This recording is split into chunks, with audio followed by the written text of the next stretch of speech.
You're going to love this last one. Resilient people do a lot of physical activity. All right, so physical exercise is something resilient people do. But ultimately, it's your choice, isn't it? And so if I summarize some of the things I've chatted about this morning, really talking about the fact that resiliency, living with hope, well, it's a choice. You've got to keep things in perspective. You've got to have certain support structures around you, and hopefully through reframing, setting new, hopefully you can have some better coping mechanisms and strategies.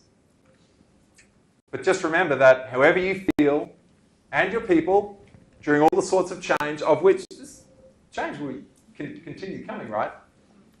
That's not going to stop. How you feel is normal. How long it takes you to get from one sensation to another in terms of coping with that change is how long is a piece of string. You should never feel bad that someone else has progressed through that change quicker than you. You do it at your own pace. Okay? I was doing some work for the US Olympic team a couple of years ago in the lead up to London, and they had a relationship because their centre was based in San Diego. And they had a relationship with the Navy SEALs. And the Navy SEALs took us training for a day. I'm glad I didn't participate. I'm glad I just watched. Because it's hard. And the first thing they started talking about was mental toughness, which is really just resilience. And I'm going, okay, well, we're athletes and we sort of think that we know what mental toughness is, but I'm listening because these guys really know what it is. And they broke it up into 4 simple things, some of which we've mentioned here today.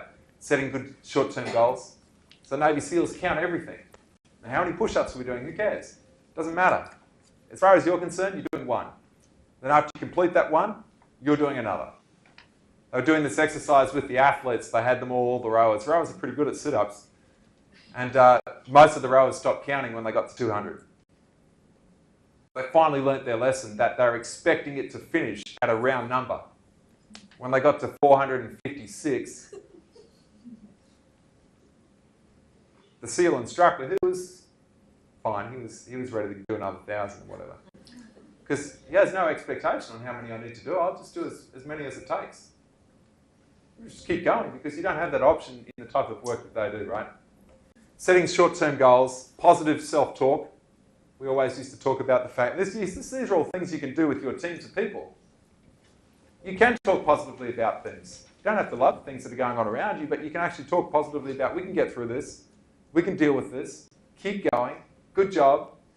One of the aspects of how they're training the drill sergeants over in the Penn State program is recognising good events.